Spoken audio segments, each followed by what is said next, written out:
حضرت علی رضی اللہ تعالیٰ عنہ نے فرمایا، تم کسی کے ساتھ بھلائی کرو، تمہیں اس کا بدلہ برائی کی صورت میں ملے تو سمجھ لو کہ تمہاری نیکی قبول ہو گئی ہے۔ حضرت علی رضی اللہ تعالیٰ عنہ نے فرمایا، وقت اور دولت دو ایسی چیزیں ہیں جو انسان کے اختیار میں نہیں۔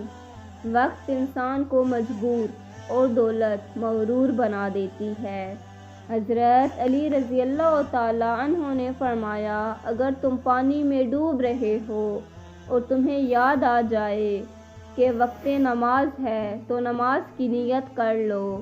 حضرت علی رضی اللہ تعالیٰ عنہ نے فرمایا، زندگی کے ہر موڑ پر صلح کرنا سیکھو، کیونکہ جھکتا وہی ہے جس میں جان ہوتی ہے، اکڑنا تو مردے کی پہچان ہوتی ہے۔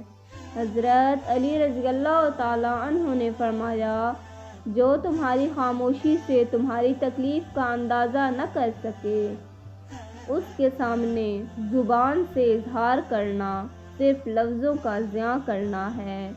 حضرت علی رضی اللہ تعالیٰ عنہ نے فرمایا، اگر انسان کو تکبر کے بارے میں اللہ کی ناراضگی اور سزا کا علم ہو جائے تو بندہ صرف فقیروں اور غریبوں سے ملے اور مٹی پہ بیٹھا کرے۔